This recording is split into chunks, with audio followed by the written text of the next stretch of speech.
It's over! Hell is over.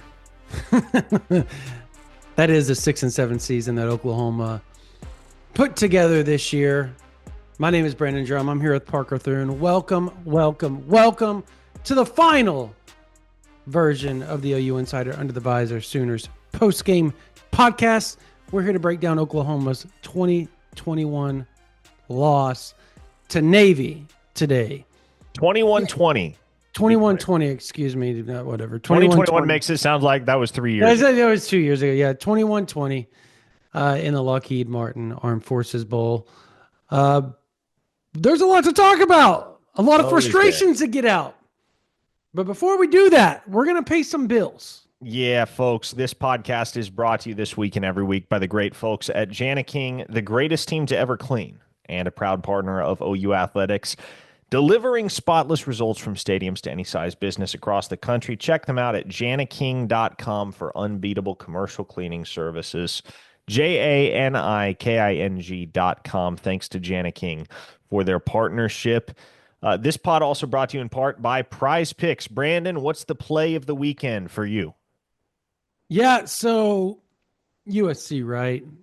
They're playing. USC. They're playing Texas A&M. As we speak, game kicked off about 8 minutes ago.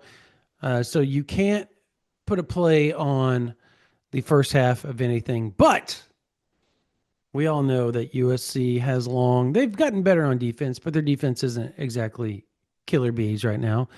I'm going to take Marcel Reed with more than 100.5 yards in the second half passing.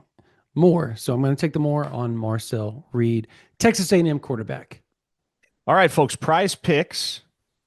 You can take Brandon's play. You can come up with your own play at prizepicks.com. Prize Picks is the best place to get real money sports action with over 10 million members and billions of dollars in awarded winnings. They've made daily fantasy sports accessible to all. Make your holidays bigger and better with Prize Picks, the best place to get real money action while watching your favorite sports. You can now win up to 1,000 times your money with Prize Picks, which now offers MasterCard for quick and easy deposits into your account this sports season. Join now because this holiday season, Prize Picks is giving away 2 free picks in December, and they're giving away $30+ million in rewards during Picksmas.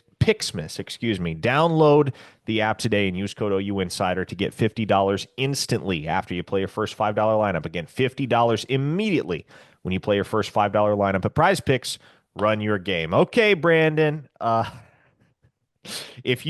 said this in the rapid reaction, but if you could have summed up Oklahoma's entire 2024 season in one game, this is probably the game that best encapsulates the futility of this entire campaign for the Sooners. Yeah. I mean, all of 2024 felt like it was perfectly encapsulated in what happened today at Amon G. Carter Stadium in Fort Worth. Oklahoma races out to a 14-0 lead. And, my opinion that I voiced on the pregame podcast was we're going to know where this game's headed after the first quarter. Whoever wins the first quarter probably wins the game. End of the first quarter, Oklahoma's up 14-0. And so I and many others are thinking, okay,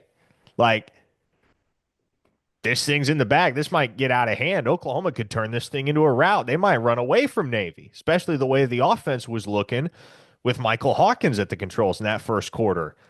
And things spun out of control very quickly thereafter, and it was not until very late in the game that Oklahoma was able to stabilize things offensively.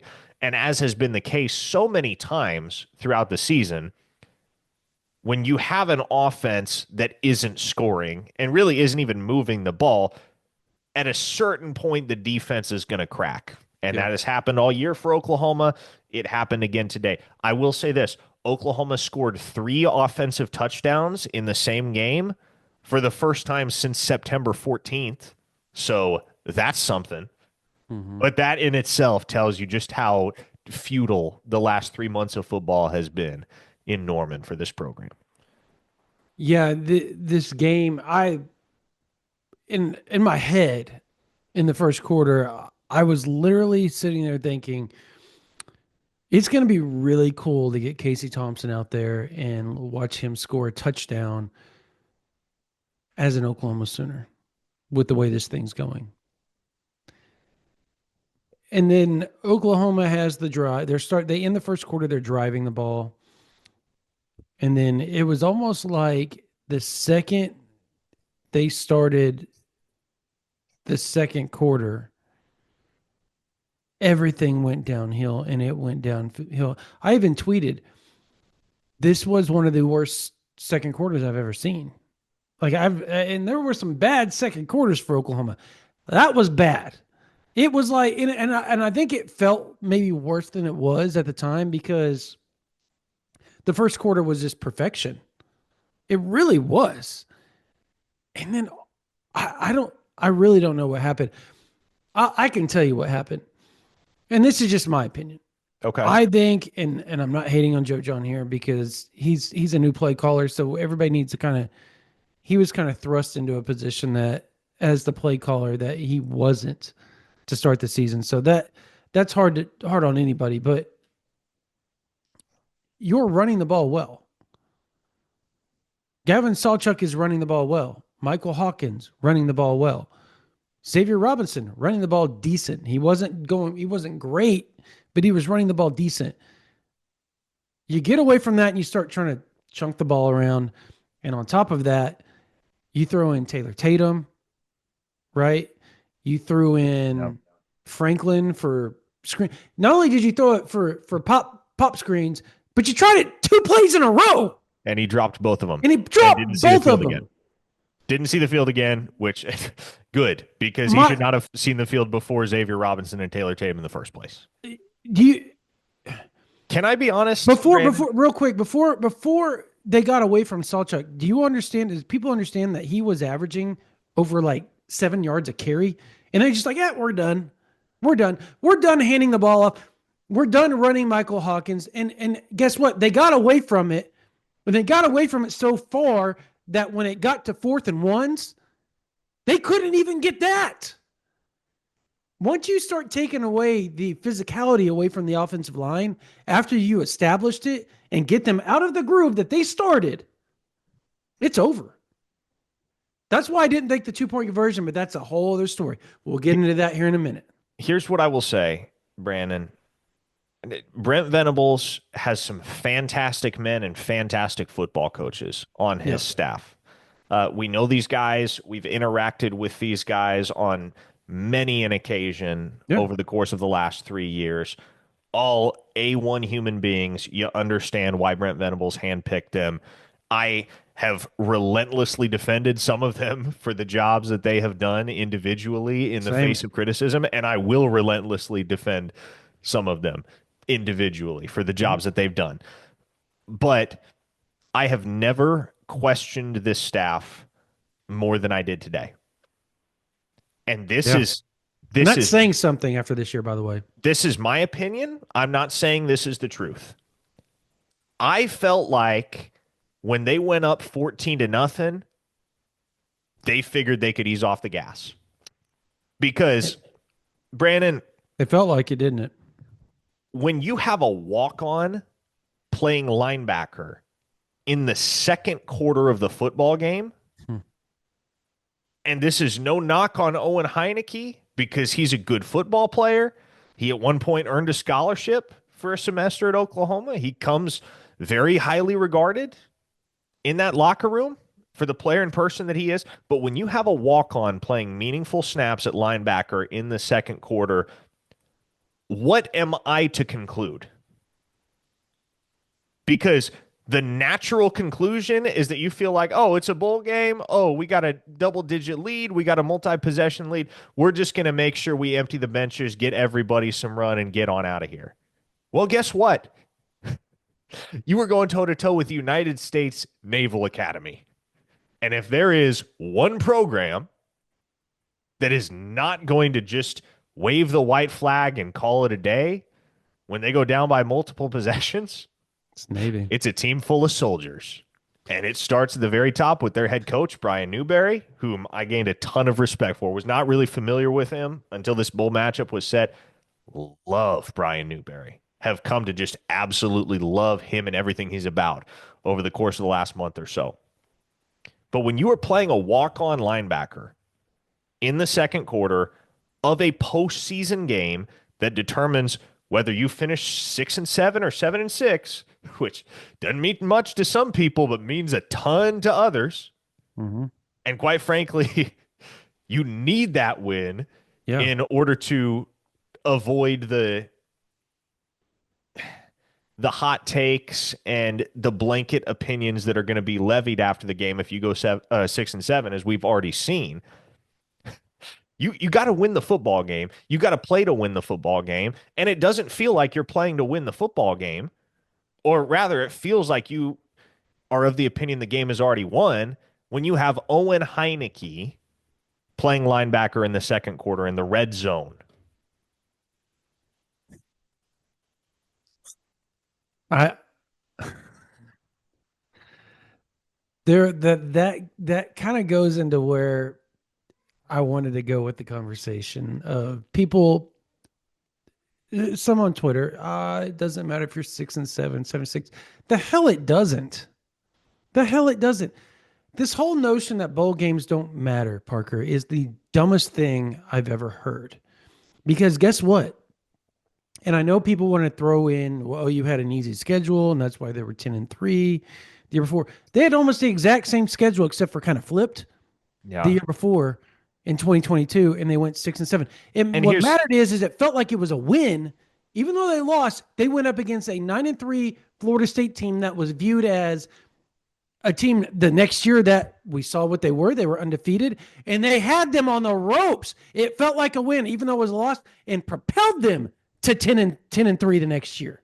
If you win this game today, everybody goes in the offseason, oh, ho-hum, 7-6, not great, but you don't feel like this thing is headed off a cliff in 2025 necessarily. Correct. And you're not seeing tweets like the one I've seen 1,000 times since the game ended, which is Brent Venables and John Blake are the only two coaches to have losing seasons 2 of their first 3 years on the job at Oklahoma in the entire history of the program. Bad. So you want to avoid those comparisons and those parallels, some of which have been thrown around from the get-go. You had to win this football game. But I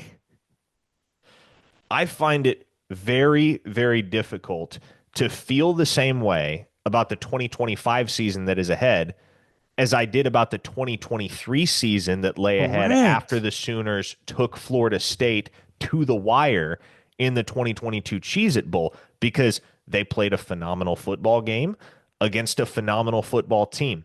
And even though they came up one play short, you felt like, okay, you got momentum heading into 2023. Going to make some key additions in the transfer portal. You've already made some. You got your quarterback coming back. You got some key contributors returning. You're going to be able to win a lot more football games in 2023, and the Sooners did. My question as the 2024 season concludes, Brandon, is where is Oklahoma going to be objectively better outside of quarterback in 2025? Because with the transfer portal additions that they have made at every position other than quarterback, I wouldn't say the outlook, at least in my eyes, from my standpoint, is drastically altered. It's not.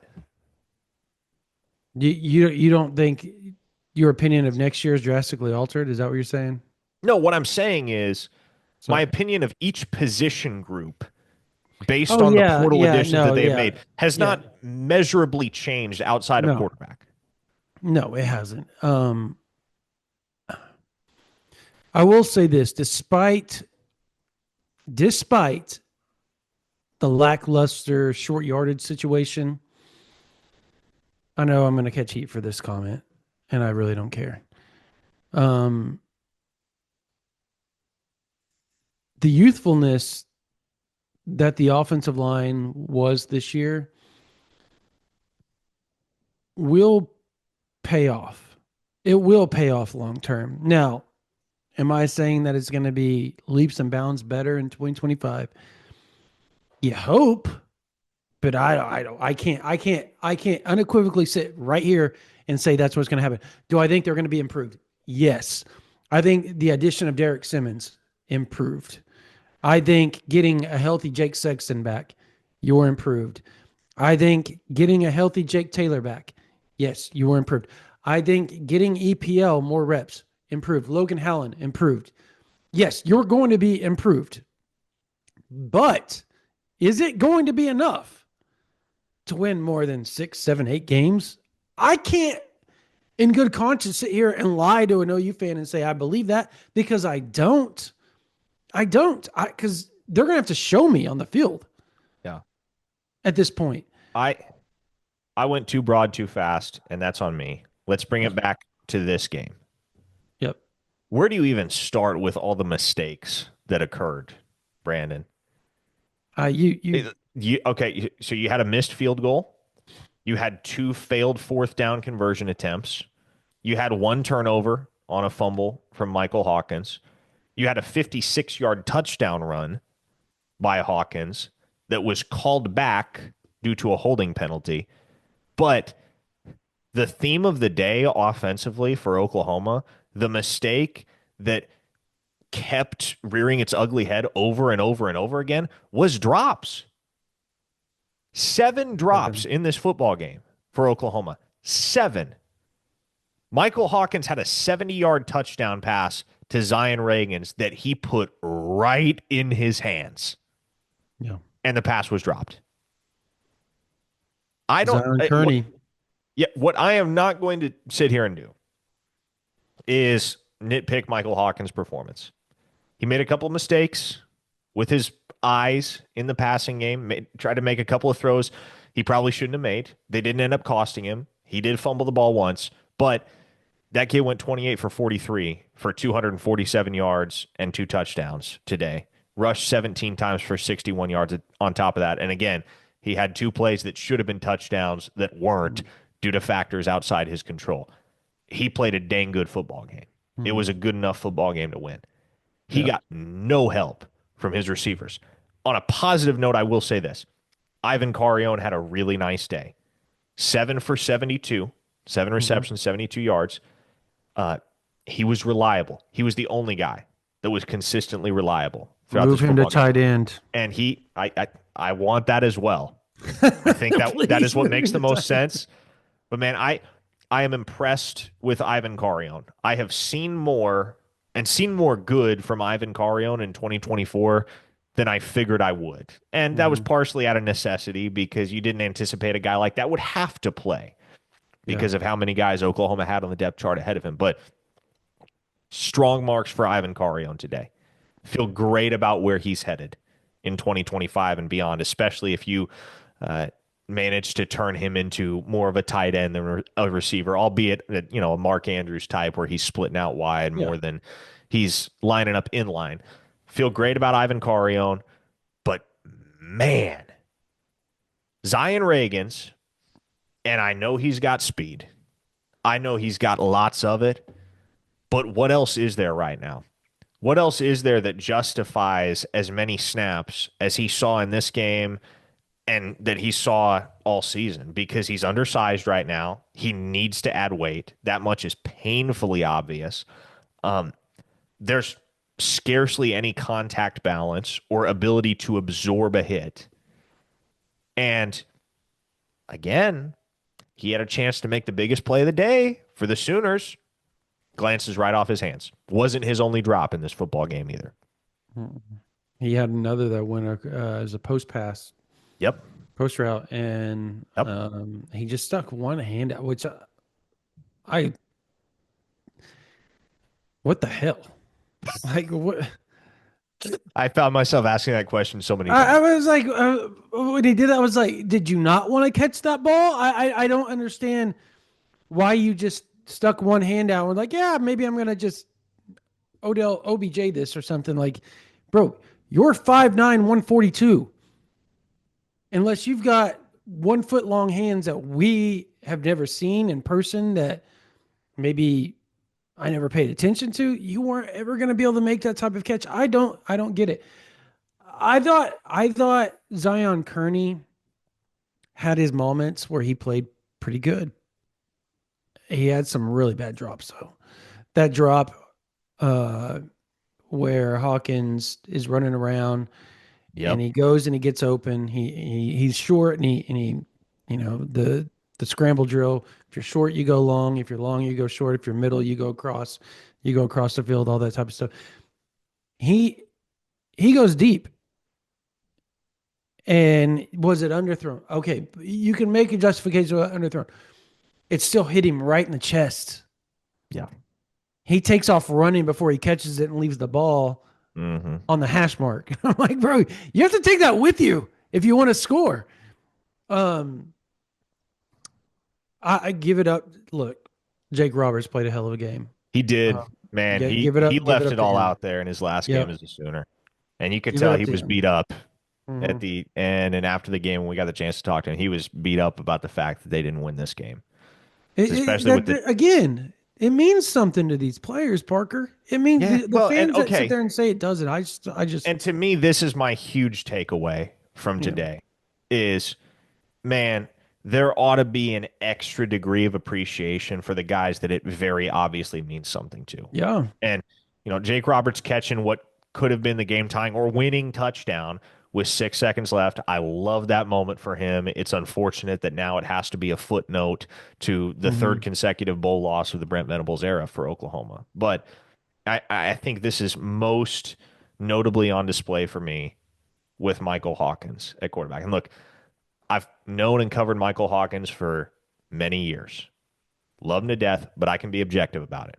Same way I could sit in front of this microphone after the South Carolina game and say, yep, had to sit him. Yeah. Had to sit him down after those 3 turnovers. No question about it.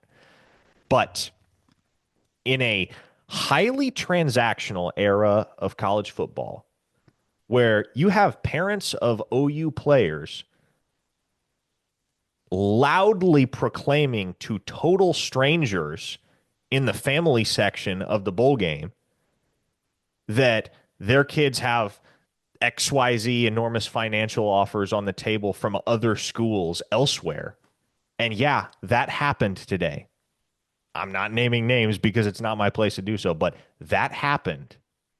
When in this transactional era of college football, you have a guy that plays the most important position on the field, and he does not at all care who else is on the roster at that spot, who will go out of his way to acknowledge that, yeah, I feel like we need a guy. We need competition at the Mm-hmm. quarterback spot who can stand there in front of the media in early December for the first interviews he's done since that rock bottom first quarter against South Carolina and not blame cast or be morose about it and the loss of his starting job at that time, but to talk about how much he has learned over the course of the process and what a lesson that was for him, tough as it may have been at the time.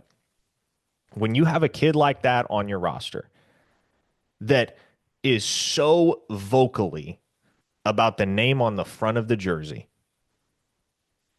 and is going as hard as he is going every single time he gets the opportunity to touch that field in the Crimson and Cream, I would hope that Oklahoma does right by Michael Hawkins. And I don't know what that Yeah. looks like because, and I don't know who the starter is going to be week 1 of the 2025 season. I can hazard the very safe guess that everyone else will hazard, which is that it's John Mateer. Because if it's not John Mateer, you got a problem. The problem could be one of 2 things. Either he's hurt or you misevaluated and overspent on a guy that did not turn out to be as good as you thought he was going to be. So again, if it's not John Mateer to start week 1, you got a problem on your hands. But with that said, I respect the heck out of Michael Hawkins Mm-hmm. for the way that he has carried himself throughout this season.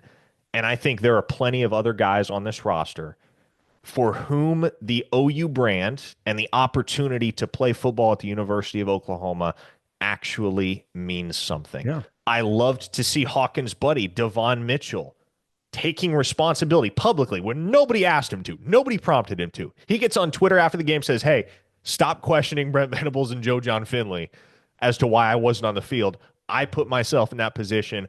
I trust this staff. You guys should too. I'm going to be better moving forward. That is the type of guy that's going to give you something. In the short term or the long term, you know that guy is going to do something good for the Oklahoma Sooners football operation because he cares. Yeah. And not everybody cares. Yeah. You do not have 85 guys on scholarship that care. You did not have 85 guys on scholarship this year that cared. And the new normal in college football is that pretty much everybody, except for a school like Navy, which spends zero NIL dollars because they can't, everybody is going to have 85 scholarship guys any given year, but they're not going to have 85 scholarship guys that care. Find the guys that care, go above and beyond to invest in them because they're what's going to restore your program to greatness. Yeah, Hawkins for me, I thought laid it all on the line. Everybody wants to point maybe to those 15 incompletions. Half of them were drops. So, and would have put him over the 300-yard mark by a substantial amount if those are caught, maybe close to 400, to be honest. So there is a lot to, I mean, that last drive was clutch. He's a freshman, a true freshman. Hadn't played since October, middle of October, and comes out there and you can point to the second and third quarter, whatever. Again, the drops are what it were. It is what it is with the drops. But he laid it out on the line. He's publicly said, I want to be a Sooner. This is where I want to be. So you have to respect that. You have to respect the Kip Lewises of the world. I mean, it means something to Kip Lewis. It means, oh, did you see him? Oh my God, yes. You talk about somebody that he wears his emotion on his shoulders with every play that takes place because he cares so much. I'll tell you who else falls in that category. And I saw this after the game, and he's a guy that has taken a lot of flack this season for not performing the way that people expected him to. Gavin Sawchuk. Yep, Gavin Sawchuk. Brandon, Gavin Sawchuk, and I know you weren't there, so you didn't get to witness this. I was down on the field. I did. Gavin Sawchuk, when the game ended, he didn't congregate out at midfield with the Oklahoma and Navy players. This dude is hanging his head on the sideline, just kind of staring off into oblivion in disbelief and disconsolate over the end of that football game. I don't know if it was due to that final sack on the 2-point conversion attempt where he got tasked with blocking two different guys. There were two different guys, and he kind of had to take his pick, the one that he wanted to pick up, because obviously he can't pick them both up. I don't know if it was over that play or what it was, but it was very, very obvious. He was the last man off the field, too. Just distraught. Yeah. Over the way that game ended. And he loves Oklahoma. That's somebody whom it means something. It means something to a guy like that. Loves Oklahoma. Xavier Robinson loves Oklahoma. I would put it out there that, Logan Howland loves Oklahoma. These are players that adamantly love Oklahoma. Jaden Jackson loves Oklahoma, loves Oklahoma. These are players you look at and they love Oklahoma. Same thing with Peyton Bowen, Eli Bowen. They love Oklahoma. They love everything that it is. And those are the guys you root for. And I don't know. You just get tired of seeing some half-assed performances from some of the players. And there are a select group, and they're getting weeded out. If they're in the port, I want to let everybody know. Some of you are getting mad over some of the guys that are leaving. They were told to get to stepping because Oklahoma's not one to put up with it.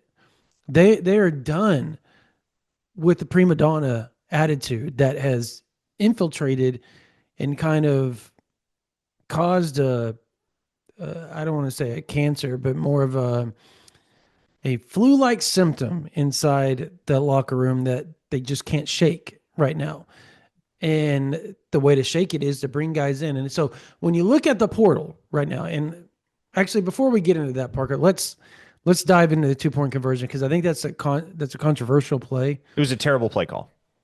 No, it was an awful play call. Like I Awful play don't call. I don't know what that decision was or why it made any sense in the context of the moment Yeah. because you have a freakishly athletic quarterback. You need 2 yards. Get him moving. Get him rolling. Don't Hmm. just have him sit back there in the pocket. Because you know, like, you've seen it enough times with this offensive line this year. If your quarterback's just sitting back there in the pocket, that clock is ticking double time. Needed 2 points against Auburn. What happened? They let him roll out and make him pick or choose whether he's going to throw it or he's going to run it. And what does he do? He does a flip into the end zone to get you the 2 points that you needed to stay within the ball game. Today, and I spoke to a couple of former players, a couple of people that, you know, their hearts in this thing, Yeah, right? They felt like you don't go for two. They felt like you're the better team. It's essentially a home game. I get that. Yeah. Yeah, And, go and use that momentum in overtime. And I know some people say, well, Navy was built for that overtime, whatever. Are they built more than Oklahoma? It can be. It's a catch 22. It's hindsight's 2020. I get every bit of that.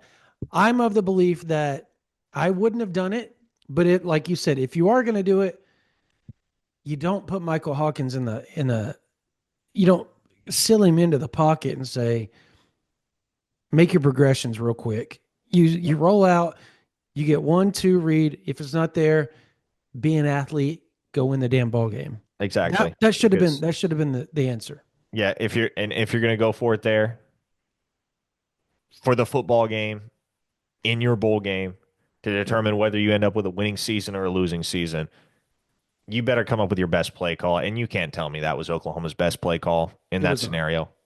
It I was not. absolutely do not believe that. They had a timeout to figure it out. They You had a did. timeout. They did. There Navy was a Navy called timeout. They had all yeah. they had all that time to think it over and to check every box twice in the decision making process, and that was the play they came up with. I would have loved to have been a just somebody in Ben Arbuckle's head when that play call was called. You want to know what he really thought because he's not going to publicly say, and he's not going to tell anybody within the staff what he really thought of that play call. I would love to know what he really thought because he had John Mateer, and I almost they're not the same athlete. Hawkins is a better athlete, but Yeah. Mateer is a fantastic athlete. And every time I watched Washington State, when it came to plays like that, he was letting Mateer throw or run. Like he put him on the corner and said, "Make a play, big guy. That's what you got to do." Mhm. Um, but they didn't. They lost 21-20. So By the there's way, that. Now, that that 95-yard touchdown run from Blake yeah, Horvath, that I mean that swung the game. yep. That was where the entire complexity of the game drastically Who was shifted. that linebacker there? That It wasn't on. It wasn't on the linebacker. I'm not going to blame that person. well, It was PJ Adebawore, but PJ he did not. PJ did not do what he was supposed to He do. didn't spill down. Nope. He The way did he's not supposed to. squeeze. And like so many, this is the thing about that play. So many dudes botched their assignment there. Mm. So many dudes. It was like everybody did the wrong thing.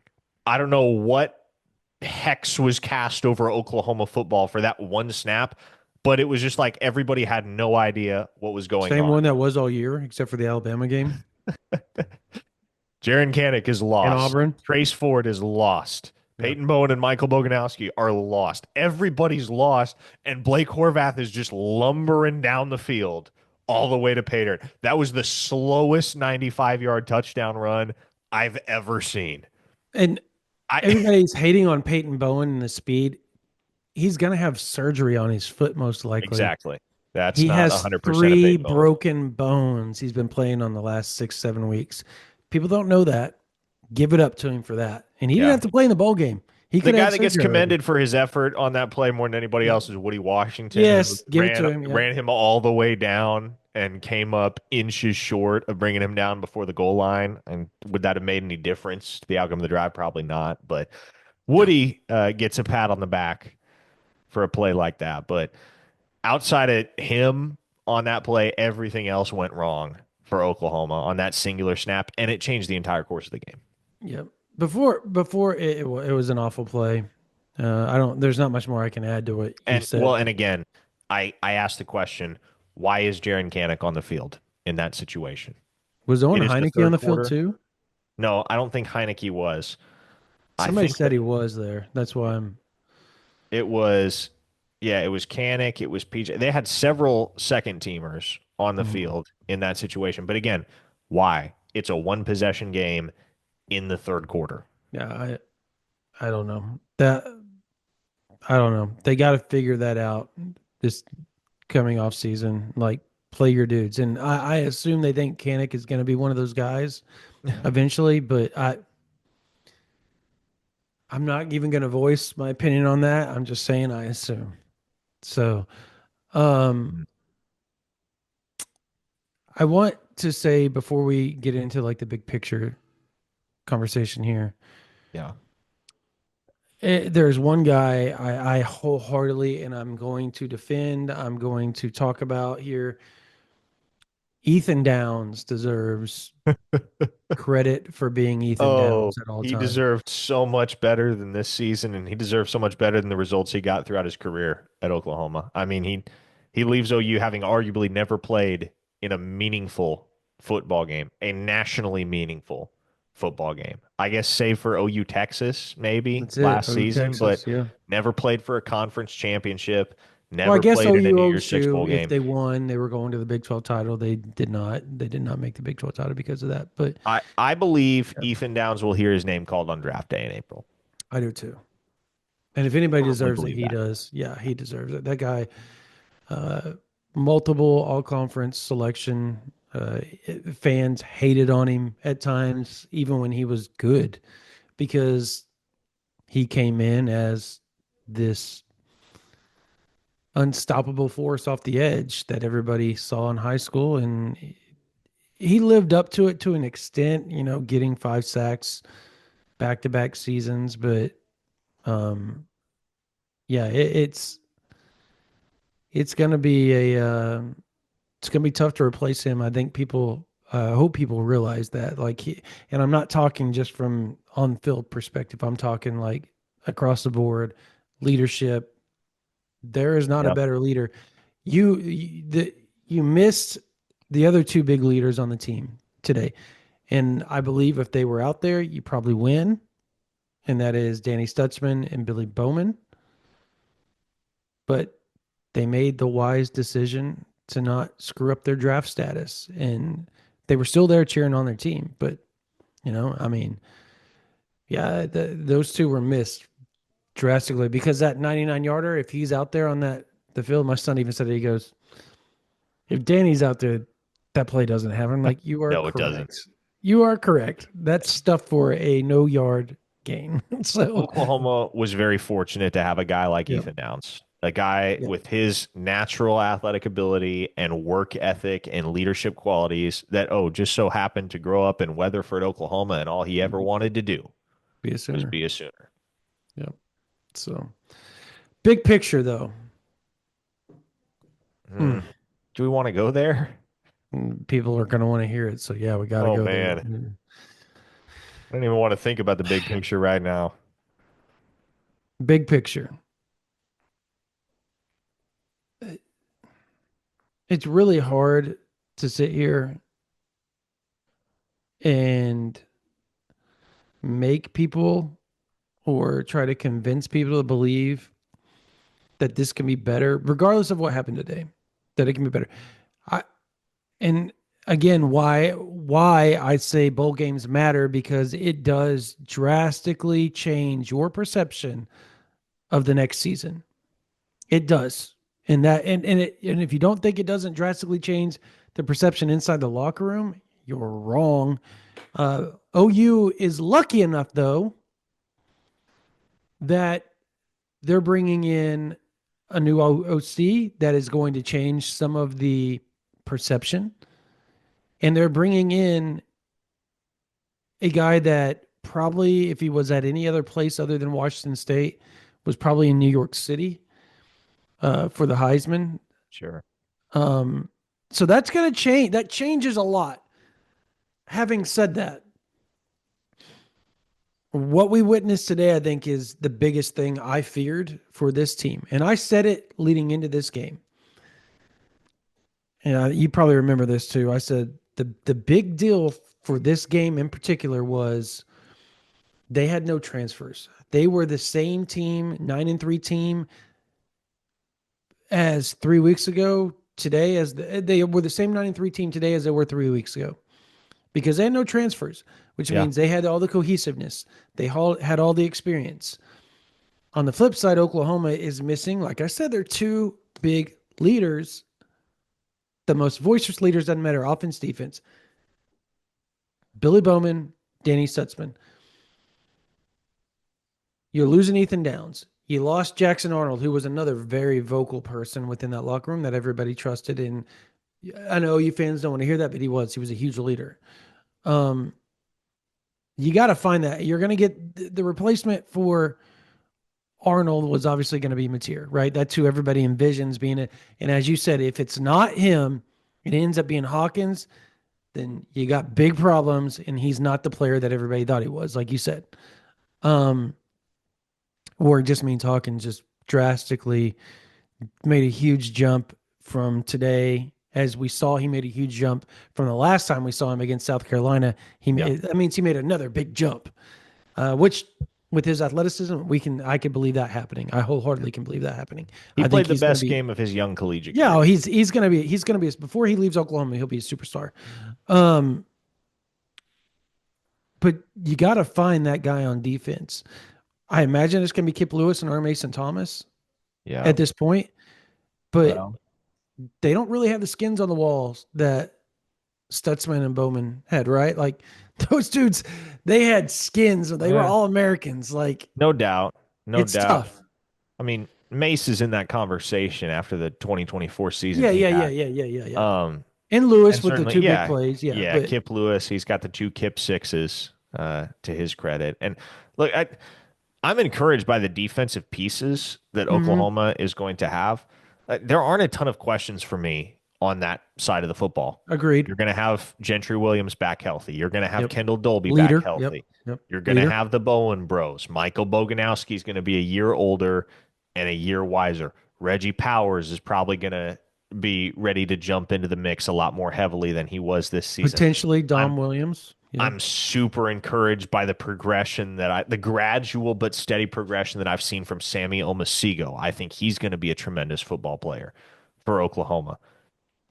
Obviously, you got Jaden Jackson, David Stone right there in the middle, Mhm. and some other younger guys that Grayson Halton. should factor into the mix much more prominently next season. So my questions don't really have anything to do with the No, defensive I side was of the ball talking when we about get a to broad 2025. spectrum on the It's team yeah, leadership.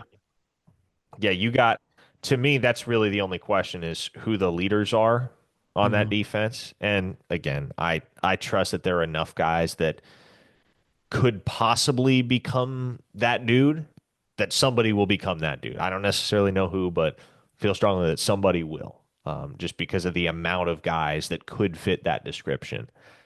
Um, you flip over to the offensive side of the ball, it's a different conversation, man. You have no idea what it's going to look like. No idea from a personnel standpoint. Um, you have no idea what you know what Ben Arbuckle's offense is going to look like Mhm. conceptually and schematically. You have no idea whether it's going to work in the SEC. I mean, Yeah. obviously Brent Venables believes it will. This fan base has no choice but to believe it will, but you're going to have to see it. Does John Mateer's game translate seamlessly from the Pac-2 to the SEC? And again, this is where I'll go back to it. I know everybody wants to hand the starting job to Mateer, and understandably so, but I would just hope that there is a legit competition and no one receives a coronation too quickly. Because when you got a guy like Michael Hawkins that really all he's ever asked for is a fair shake at the job, respect that. Yeah. Give him a shot. Can I, Let's see what happens in spring and fall ball. But personnel wise, there are so few quantified variables in the equation for Oklahoma in 2025 offensively. There are going to have to be some guys that pop off if this offense is to kick back into gear the way we're used to seeing the Oklahoma offense hum. There are going to have to be some guys that assert themselves that have yet to do it at the University of Oklahoma. They might have done it elsewhere, but it's going to be a very new and very different recipe, and it'll probably take some getting used to. And I don't even know necessarily what it's going to look like. That's going to be the big question throughout spring ball and fall camp for me is who can you count on at the offensive skill positions, and who can you count on up front in the trenches? Because I don't question that there are answers and solutions, Brandon, but I don't know what they are right now. I couldn't Yeah. identify them. Yeah, in my head, what Oklahoma is hoping for is that what you get in John Mateer is what you got in Dylan Gabriel, right? Like, and it's almost it kind of reminds me of the Levy Gabriel connection, right? Like they're coming in, they Yep. know the offense, right? He knows everything there is to know about Arbuckle's offense. At the same time, in a perfect world, it's Gabriel at Oregon if you're Oklahoma, and he comes in and just galvanizes an offense you remember to start the year, everybody questioned Oregon's offense, like defense. Everybody's like, that defense is going to be really good.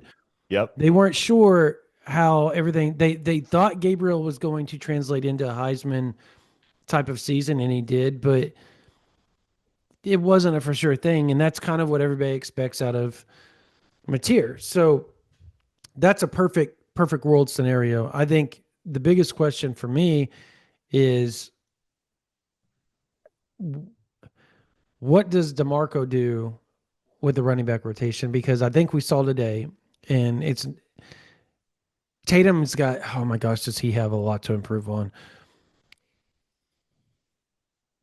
When there is actually things going on, I believe Sawchuck averaged almost 6 yards a carry. If they would have let Xavier Robinson get in a groove and actually play, he probably would have done the same, in my guesstimation. And I think those two next year are probably going to be the guys that they lean on the most, unless Taylor Tatum really takes that big step. And I think he can. I'm not writing him off at all. Here, here's a It's just question. go I ahead. want to throw this at you on the topic of running backs. Do you feel like, and this is going to sound weird at face value, I'll unpack it a little bit. You think DeMarco has too much talent in that running back room? I do. I Because do. in years past, when DeMarco has had one guy that's very obviously the guy in the Yeah, he gets backfield, 20 yards, 20 carries that a guy game. has produced, Yep. right? Because Hmm. DeMarco just rides that guy. Now, in 2024, what we saw was okay, Oklahoma's got what, 4 or 5 backs that are all capable, maybe not, next level stud, but they can all pull their weight. And it was if DeMarco went above and beyond to try and make sure that they all got a slice of the pie, and that Hmm. came to the detriment of the running game in a lot of instances, I would say. Yep. 100%. I thought that the whole year. I thought you are not letting guys get into a groove. You're not letting guys get. I think this was the first game in Sawchuck's career that he got 10 carries and he didn't get 100 yards. Did you know that? The first time that ever happened, I believe. Well, and Um, you can't play everybody. It yep. reminds me of the line from The Incredibles, when everyone's super, no one is. That is correct. And see, that's my point is like you got to ride one or two guys, and that's got to be what you do. He used to do a really good job of remember back when he first got there, he would split carries with Trey Sermon and, Ramondre Stevenson. And then who was it? It was Eric Gray and Ramondre Stevenson, right? The No, next year. So it was it was Kennedy Eric Gray Brooks. and Kenny Kenny Brooks. Kenny Brooks, no, excuse me. no, no, no, no. In No, no, 2020, no, that's right. 2021 in was Eric 2020 Gray. it was Ramondre and Seth McGowan is what it was. The Oh yeah, that's right. Because Stevenson tore his AC. That's right. I'm 2021, it was Kennedy um, Brooks. It was the Kennedy Kennedy Brooks Brooks. show. Yeah, Eric Gray was well, the handcuff. yeah, but I mean, when he came in though, he made plays. Eric Gray made plays because they put him in position to do that. And I think that's where Oklahoma's failing is you're kind of just throwing him in there.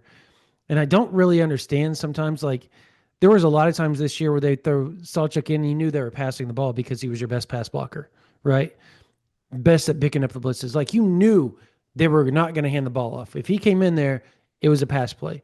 The whole, if you paid attention enough, I know the coaching staffs did, the opposing teams. So my point is that they've got to get a better job of either riding somebody or splitting the carries to the point where one or two guys get a piece of the pie and that's it. You don't need three, four guys getting 7 carries because at that point, nobody gets in a groove and you're just wasting away carries of other guys getting potential big plays and chunk plays because they're in a rhythm. Running back is a rhythm position as it is. The other question I have for next year is, like I said earlier, the offensive line and wide receiver. I mean, I don't even know what to expect. If I'm John Mateer, you kind of think you're going to be better at the offensive line. I don't know who the hell he's going to throw the ball to. That's the biggest question. I just Deion Burks and who? exactly, Brandon. And we've talked about this a little bit. I don't know that we've really had an expanded conversation about it. None of these transfer receivers move the needle a ton for me. Like, Mm-hmm. I think they can be solid players at Oklahoma, but I don't see any difference makers in that bunch. No. I don't think Giovanni Gibson or Keontez Lewis or Isaiah Satani. I don't think any one of those guys is a 1,000-yard guy at Oklahoma next season. And obviously, I'd love to be wrong for the fan base's sake. I hope Yep. I am wrong, but I don't get the sense that one of those guys emerges akin to Nick Anderson in 2023, for instance. Or you want to go back to like Or Andrew Anthony before he tore his ACL. Andrell Anthony in 23 as well. Yeah. Charleston Rambo back in the day. Marvin Mims in that 2020 Mm-hmm. season when he was a true freshman. What is the answer opposite Deion Burks? I think the safest bet would be Jaden Gibson, but even that isn't a terribly safe bet with the injury that he's coming off of. There may be a ton of pressure on Elijah Thomas and Yeah, Manny Choice that's to what I was get about on to the say. field Yeah. early and often. And fortunately, I think both of those guys are more than capable. I think those guys, man, I'm sold on you those two. needed Yeah. those two. You Yeah. needed those two with the state of this receiver room. If you were going to have two freshman receivers in the 25 class, and you needed to go find two guys in the group, two guys that were gettable for Mm. Oklahoma that could be impact dudes from day one, those are the two, man. And credit So to Emmett Jones for going and landing them. 100% of those receivers who practiced during the bowl practices with Oklahoma. It was Elijah Thomas, right? I don't believe he did. Did he No. not get in there? No, the only four were Cortland Guillory, Malik Hawkins, Marcus Wimberly, and Trent Trent Wilson. Wilson. Those were the Yeah. four. I thought there was 5 for some reason. I thought Elijah Thomas did. Um, that would have been really good if he did. He's got to come in and be that guy. He has a chance to. I think physically he's ready. He's a big, strong guy already at like 185 pounds, almost 190. And I feel the same thing about Manny Choice. I think I'm literally riding into rivals to get him upgraded to a 4-star and a top 250 kid because you can't watch. I watch him and he looks like a 6'4" CeeDee Lamb the way he plays, like Yeah. the way he plays. He play. I'm Criminally, not. criminally underrated. Oh, it's criminally. And I'm not sitting here saying that he is CeeDee Lamb. I'm saying that his playing style is very similar. You're not going to find very many 6'5" guys that plant and get low the way he does with his hips to cut and change directions. There's He is stupid. I said it. Plaxico Burris. He reminds me so much of Plaxico. It's not even funny. there is not a player, save obviously for Michael Fasusi, who's very makeup, screams first round pick more than Manny Yeah. Choice in Oklahoma's 2025 class. And who knows whether that's what he becomes or whether he becomes anything close to that. But the tools, the makeup, Mm-hmm. they're all there. Ryan And Foj probably would go along Ryan too. Foj could be in that Yeah. conversation too. But I'm so high on Manny Choice. I think he's Yep. going to be a player from the jump at Oklahoma. Fair Um, enough. So I don't even want to predict next year's record. I think that yeah, would no, just be that would we be need to hold off stupid. on that conversation because there's going to be more Let's see what portal happens. attrition, not only for Oklahoma, but for their peer programs in the SEC. Do you think our Mason returns, even though they had one I do. Oklahoma announced? I do too. I do. Before we go, Zach Alley, does he return? Oh We my got to discuss goodness. that real quick. We Oh got my to. goodness. Which is real quick. And you know what? Let me just pull it up. I will quote exactly what he Yeah, what said you said. Yeah. on the radio, on the OU radio network after the game regarding the rumors that have connected him. And they're not even rumors, they're reports about his connection to the West Virginia DC job. Every year, and I'm quoting here, every year there's going to be something that comes up with jobs and whatnot, man. But I'm just excited about our team. I think coming back next season, we're going to have a great opportunity to be successful, be a top defense in the country, and hopefully we got some young guys who can come along to help us do that. Now, listen, I won't claim to know exactly what's going on in Zach Alley's head then or now, Brandon, but I've dealt with enough coaches to know that That was Coach when Speak. it's when you don't hear a denial, and that was a clear non-denial. Mm-hmm. There was no hint of denial in that answer. Then okay, you ought to be at least a little bit apprehensive about what might happen the next few days because we know West Virginia wants him, right? We know he's been offered that job. We know he's Rich Rodriguez's top target. So that was not a denial. No. Not saying he takes the job, not saying he doesn't, but that was not a What's denial. your gut say? And I'll tell you what I was told. What's your gut say? My gut is queasy, but I would say he's like, it's just so hard to fathom that when push comes to shove, he's going to leave his mentor in Brent Venables after 11 months on the job Mm-hmm. to go be the defensive coordinator in a weaker conference in the Big 12, which with a much weaker cast of characters. Yeah. But there are obviously Efficiency many wise, factors at play in that decision. No doubt yeah. West Virginia is going to hit him with the, are you sure you're going to have a job at Oklahoma beyond 2025? Because Brent Venables might get fired. And if he gets fired, all y'all are getting fired. I was told that it's going to take a lot for him to get fired after the 2025 season because of the buyout. But that's another story for another day. Look, I was told there will be a decision made within the next day or two, maybe 3 at most. I was told we'll see if that timeline checks out 100%. Conversations are supposed to be had between him, BV, and some other people as far as what to expect moving forward, whether financially, all that type of stuff over the next few days. And what he wants, right? What he wants, because that matters in this equation. Sure. He has all the bargaining chips right now because efficiency wise, Oklahoma was a top 15 defense. When you look at the efficiency, they were a top 15. And I know people want to look at the yards and want to look at the points, all that type of stuff. I've always thought that efficiency was probably the best way to do it because you don't know how many plays certain teams play more than others and possessions and all that. And Oklahoma was the most possession defended team in the country this year and plays. So there's that. They were still top 40. And then on top of that, they were top 15 efficiency wise. So he put together a really good defense this season. That It would said, suck to lose that guy. yeah, it would. He is very good at his job. He's very good.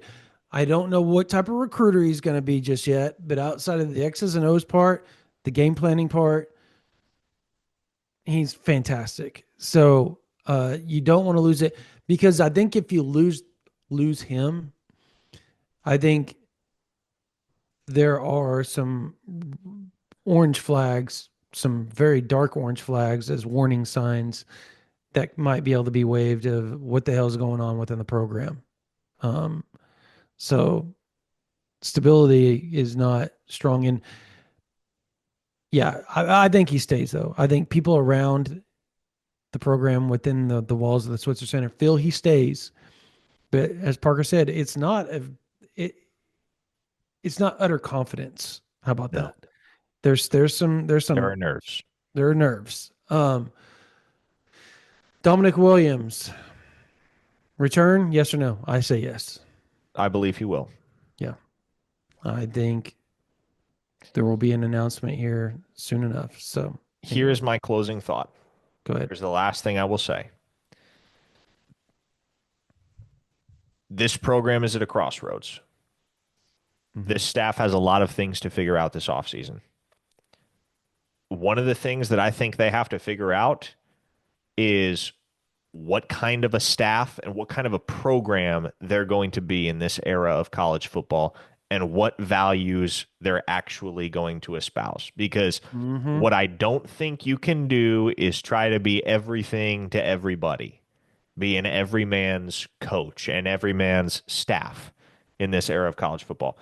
If you want to embrace culture, make that your foundation, and build this thing around guys that just want to be Sooners, just want to play OU football, want to learn under the staff, want to be great in the Crimson and Cream. That's great. Go that route. You have plenty of guys in that locker room, not all of them, but plenty of them that fit that description.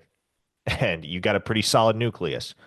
But if you want to be the staff and you want to be the program that embraces everything that this current era entails, and you want to bring in mercenaries and hired guns for 1 year at a time on big time NIL deals and just stack talent and trust that that's going to get you through and that's going to result in wins, that's going to create a winning product, then do that. You can't be stuck somewhere in between. And right now, I feel that Oklahoma is stuck somewhere in between. Yeah. And I don't like the dynamic that that has created. I don't like the dynamic that that is actively creating as time goes on. I think if you want to build this thing around NIL, you got to build this thing around NIL. If you feel like that's what's going to work, that's the direction you got to go.